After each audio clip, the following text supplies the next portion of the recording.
It's very hard to live with a feeling that you're not wanted. I know what it feels like to be on the end of that finger that's pointing. This virus doesn't have a brain. It doesn't make choices as to who it infects. All it's looking for is a warm body. It's not how many people you sleep with, it's who you sleep with. I'm not so much frightened of the moment I die, but I'm frightened of the deterioration. I'm frightened for my children to watch it.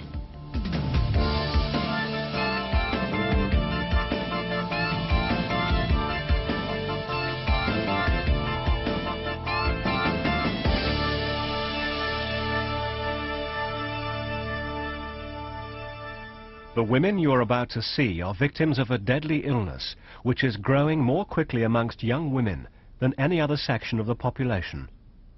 Tonight on World in Action, all you will hear are the voices of two women with a story to tell. My name's Julie. I was born in Yorkshire and brought up in Yorkshire. My parents still live on the same street that I was born on. I went through school and basically came out with an O-level in art and very little else. My name's Aileen, and I was born in Rome, Italy. I'm now living in California. I love England. I went to finishing school in England and didn't quite finish me off. I've got an older brother and an older sister. A pretty normal sort of family background, really. My mum was a nurse and my dad was a construction engineer. We would leave Rome and go and visit my grandfather, who lived in Guildford, Surrey.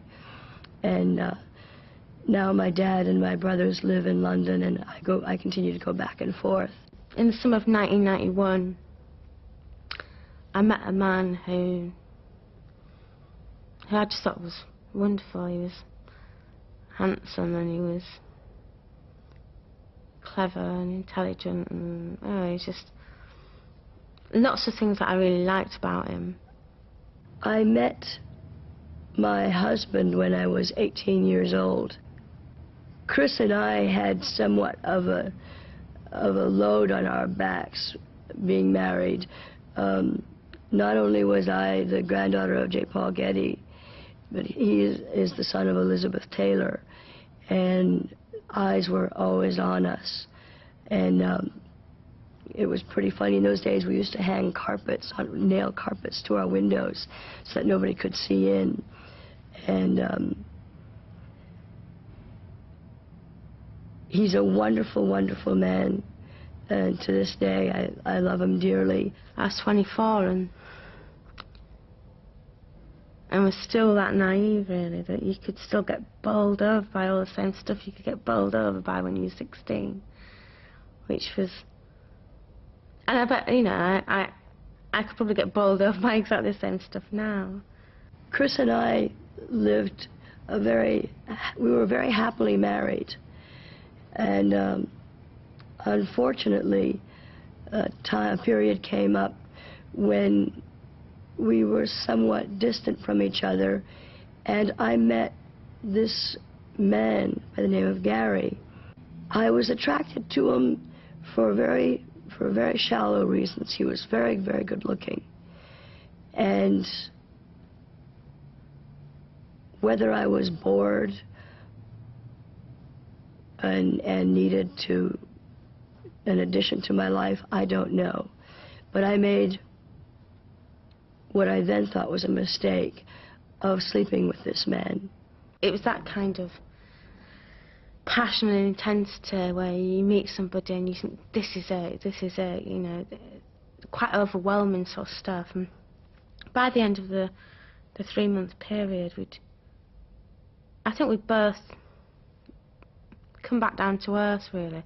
Not necessarily with a bump, but we just both realised that I guess the relationship was something that we both wanted, and so we saw the things in each other that we really wanted to see. And now we're starting to see the things that maybe we didn't want to see so much, but the things that were really obvious. So the relationship finished. I slept with him probably 4 or 5 times. And I felt all of a sudden very ill. And I was working, prior to that, I was working about 17 hours a day as a volunteer, and all of a sudden, 22 hours a day, I'd be in bed and I couldn't wake up, I couldn't get up. And I felt absolutely terrible. The telly was just on as normal, and I climbed into my bed and heard this woman describing all the symptoms that I'd had, and that she'd had swollen glands and a rash, and she'd had the vomiting, she'd had the diarrhoea, she'd had the night sweats, she'd had the tiredness, and that her doctor told her it was glandular fever type virus. So my ears pricked up, and I thought, this is what happened to me. And at that point, she said, but it wasn't, it was HIV.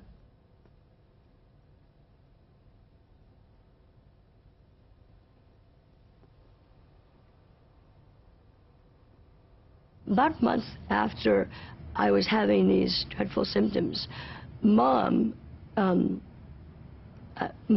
Elizabeth Taylor, asked me to go with her to Paris for an AIDS benefit. We flew to Paris for one night. We attended the benefit and went to bed, and I woke up the next morning, and I'd slept with a robe wrapped around me, and I woke up and I was drenched, and terror riddled me. A week after I went for the test, I went on the Monday, and on the Friday a letter came through, and I thought it was from the opticians asking me to go and get an eye test and stuff, and I opened it up and shoved my cornflakes into my mouth and read what it said, and it said, dear Julie, please can you come back to the GU clinic? And it was like, oh shit, I told Mom that I was very frightened. We came back to the U.S. the same day, and I told my husband, Chris, and I think my husband was in denial and certainly hoping it wasn't true. And at that time, nobody really thought about HIV and women, so it didn't seem likely. I mean, looking back, it's a bit like, it makes me smile, because there was me and like 8 or 9 of my friends all piling into this small clinic, and I remember the counsellor saying, I know I said not to come on your own, but 8 or 9 people, and they were pacing them down, so all these Yorkshire lasses all pacing them down in the clinic and nipping out for a cigarette, and they took me off and they took me to see the consultant and the counsellor. I think already knew that I knew what the result was. Around Christmas Day, my results came back positive. And I remember not wanting to tell my family because I didn't want to ruin the holidays for them. I started thinking about all the things I'd done as a kid and stuff, and I was thinking, like when I was about 10, I got caught stealing an orange furry pencil case from W.H. Smith. I had a gonk face on. So it's just like, I'm just like the kid who got caught doing... I did all the stuff that other kids did.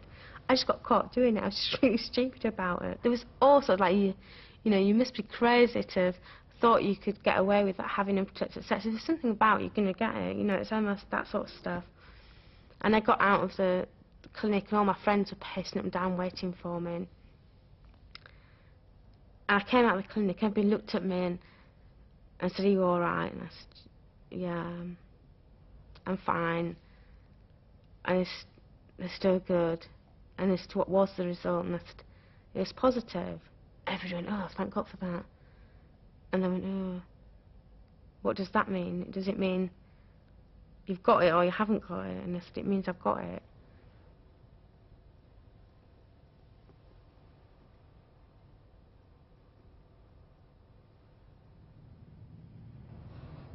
How do you tell your husband that you've not only cheated on him, but that you've got HIV and that he may possibly have it? And at that time we had a 1.5-year-old boy and a 6-month-old boy. It was a very, very lonely experience.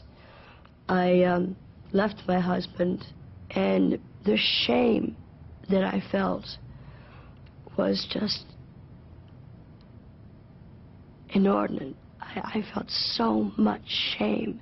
How do you say, Mum, I've got HIV, and make that sound all right?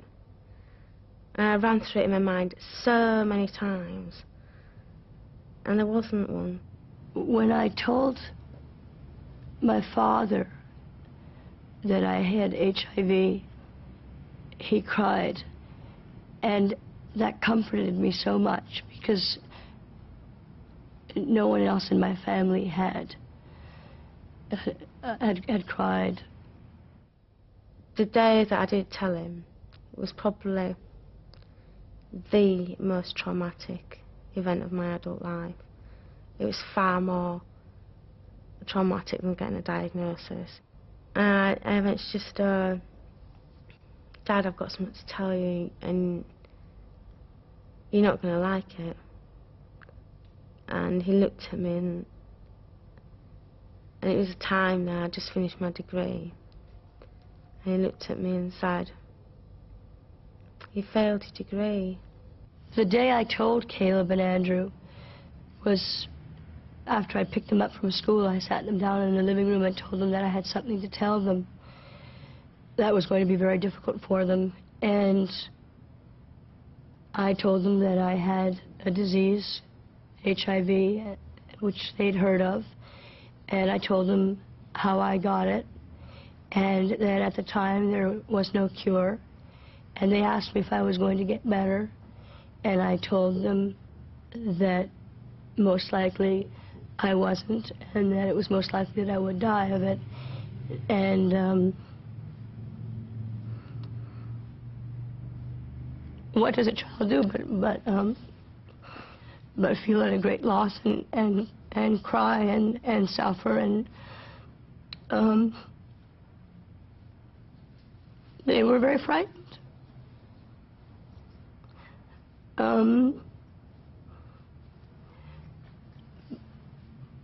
But I hope by our sharing our lives as closely as we do, sharing the disease as closely as we do, that they won't feel cheated out of time. And I went out and sat in the garden because it was summertime.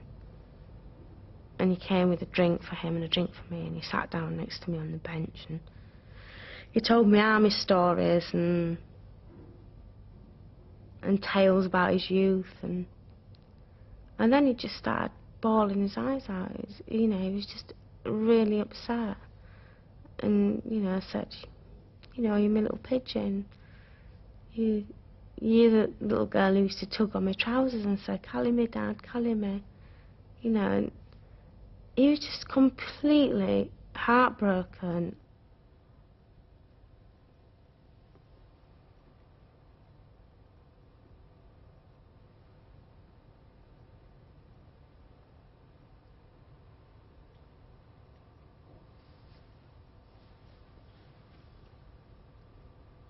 After I'd been diagnosed, there were all sorts of things going on, and one of them was, did I tell the guy who I thought I'd got it from? And this is a really difficult thing, because the only way that I really wanted to do that was by writing a letter to him. But I didn't want a letter to be written and sound like it was accusing him in any way. And it's quite a hard thing to do, and I think that took me maybe a couple of months to get around to writing the letter. And one of my college friends helped me. After I'd written the letter, I expected one of two things to happen. It was either an abusive letter or nothing, and I didn't receive anything. part that disturbs me most about sleeping with this man is that I had asked him to be tested for HIV because I was very familiar with HIV, and he called me up to tell me that he got his results, and I met him for lunch, and he told me that he was negative, and I bought him a pair of silver candlesticks in honor that he was negative, and I went ahead with my plan to sleep with him. In some ways I really regret writing the letter. In some ways I really regret it. At the time it seemed like the only thing that I could do. It seemed like the best thing to do. In hindsight, I now think that it maybe wasn't such a good thing to do in some ways, because I had a choice about where and when I got my diagnosis. I had time to think about how I would deal with the result of that diagnosis. I had counselling before I actually had the test. 2 months after I was ill, his doctor confided in me that Gary had been positive for 2 years. And to this day, Gary still calls me and wonders why. He's actually accused me of having a bad attitude.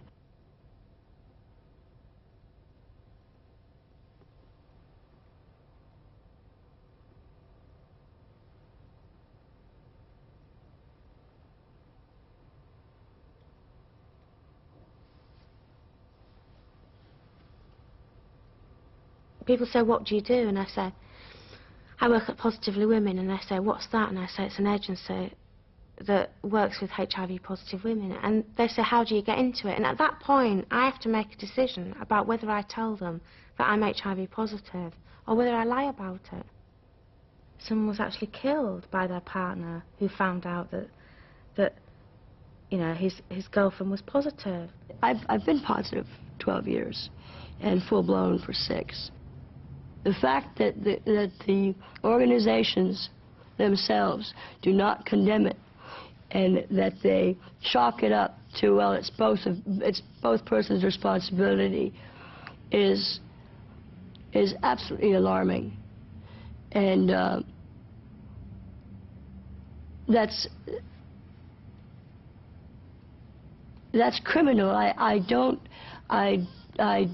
know how it is that you get away with it. There's far more people who don't know that they've got HIV than there are who know that they've got HIV. And so if the assumption is that if I'm sleeping with somebody who hasn't been tested, so therefore they haven't got HIV, if that's the assumption, then it's a very wrong assumption. I've been diagnosed for 5 years, and since those initial symptoms, I have not had a single symptom. If I hadn't seen that programme, I wouldn't have gone and got tested. Everyone has a right to protect themselves. I have a hospice for women, and we track back everything. And I myself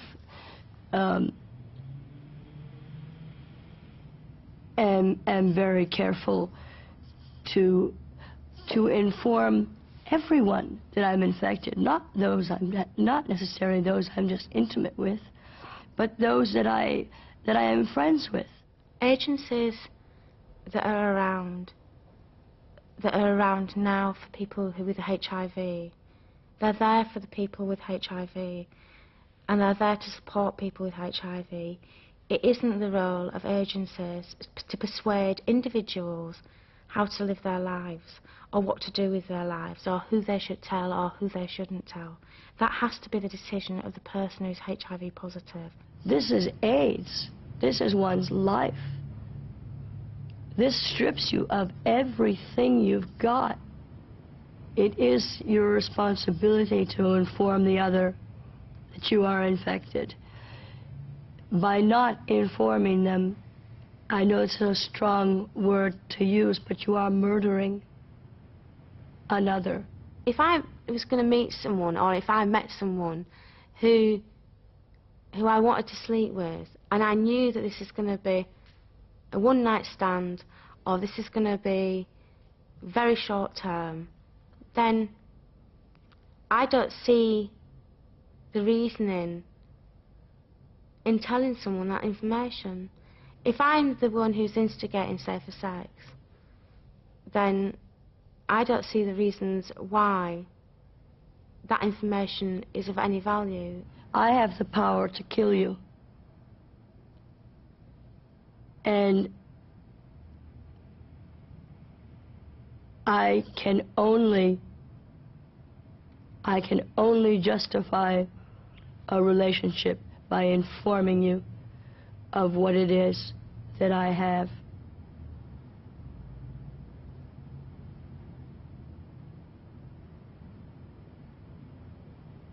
I betrayed my husband, I betrayed my children. I had the choice and the opportunity and the knowledge to use a condom, and I didn't, because I didn't value my life enough in order to protect it.